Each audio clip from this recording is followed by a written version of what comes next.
धन आवश्यक है ऋषि यत्र, क्योंकि धन मूल आवश्यकताओं को पूरा करने में सहायक होता है। किंतु जब कोई व्यक्ति इच्छाओं को आवश्यकता समझने लगे तो धन कितना ही क्यों ना पर्याप्त नहीं होता,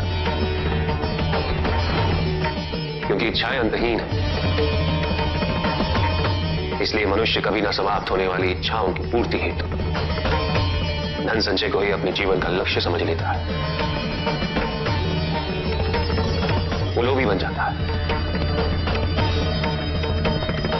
वो भूल जाता है कि उसके जीवन का मुख्य लक्ष्य ईश्वर के समीप आना है। ऐसे लोभी व्यक्तियों को अपनी मृत्यु के समय भी यही दुख रहता है कि उन्होंने क्या कुछ नहीं पाया, क्या शेष रह गया। ऐसे समय में वो एक क्षण के लिए भी ईश्वर का स्मरण नहीं करते।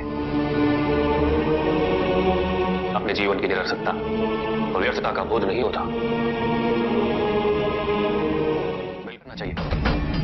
धन चाहे कितना भी हो ऋषि यत्र, मूल आवश्यकताएं तो केवल उतनी ही। तन ढकने के लिए वस्त्र, पेट भरने के लिए आहार और शरण के लिए भवन। इन आवश्यकताओं के पूर्ण होने के पश्चात जो भी है वो इच्छा है। धनी व्यक्ति के पास जो भी अतिरिक्त धन होता है वो उसे दान करना चाहिए, उनके उद्धार के लिए जो अपनी मूल आवश्यकताओं को पूरा नहीं कर सकते। ऐसा करने से संसार में समानता हो, क्लेश नहीं होगा, सद्भावना बनी रहेगी। किंतु कुछ व्यक्ति इस तथ्य को समझ ही नहीं पाते। उन्हें अपने एकत्रित किए हुए धन से इतना मोह हो जाता है कि वो उसका एक अंश भी किसी और को नहीं देना चाहते। ऐसे व्यक्तियों की सूची में सर्वप्रथम स्थान कुबेर का है। इस संसार में सबसे अधिक धन उन्हीं के। शक्तिशाली बनना अत्यंत कठिन है, किंतु उससे भी कठिन होता है शक्तिशाली बने रहना। और इसके लिए आवश्यक है कि हम शक्तियों से प्राप्त हुए उत्तरदायित्व का सम्मान करें, अन्यथा हम स्वयं पर निरंतर खो देते और यह हमारे पतन का कारण बनता है।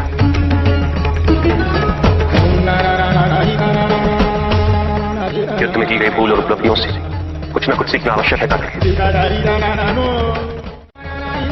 बुराई और अच्छाई के मध्य युद्ध निरंतर चलता रहेगा। आज एक अध्याय समाप्त हुआ, कल दूसरा अध्याय आरंभ होगा।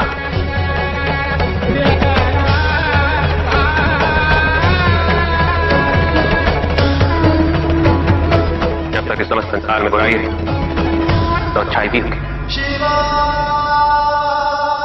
किंतु अच्छाई और बुराई के युद्ध में जीत सदैव अच्छाई की ही होगी। आध्यात्मिक कार्य के लिए शरीर की सीमाओं और अहम को तोड़ना और उसे पार करना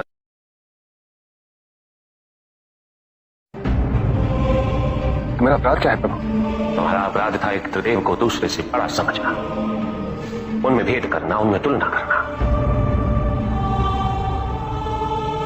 यही थी तुम्हारी भूल। तुम ये समझने में असफल रहे कि त्रिदेव तो एक है, समकक्ष है।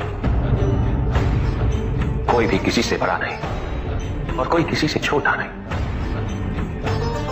कोई भी किसी से अधिक महत्वपूर्ण नहीं और कोई भी किसी से कम महत्वपूर्ण भी नहीं। तुमने जो कुछ भी किया वो भक्ति नहीं थी, बस भक्ति के नाम पर किया जाने वाला अहंकार था कि तुम्हारे आराध्य सबसे महत्वपूर्ण है। कैसे भक्त हो तुम मेरे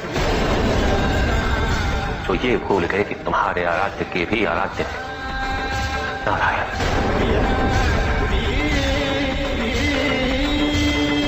भक्त यदि सच्चा तो उसके पास अपने आराध्य को पाने के अतिरिक्त ये सोचने का समय ही कहां होता है कि उसके आराध्य से महत्वपूर्ण भी कोई है या नहीं।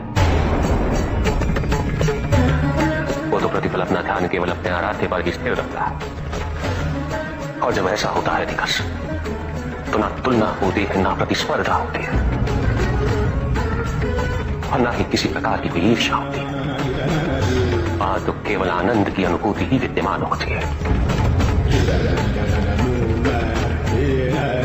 यदि तुम ये सोचते हो कि यह समस्त संसार केवल मुझसे है, तो तुम्हें इस संसार के प्रत्येक स्वरूप से प्रेम होना चाहिए था। तुम्हें इसके कण कण में मेरी अनुभूति होनी चाहिए थी। तब भी किसी प्रकार का भेदभाव तुम्हारे मन में उत्पन्न नहीं होता। किंतु तुमने ये प्रमाणित कर दिया निकास कि अपने आराध्य के प्रति तुम्हारी भक्ति वो भी अधूरी थी, अपूर्ण थी।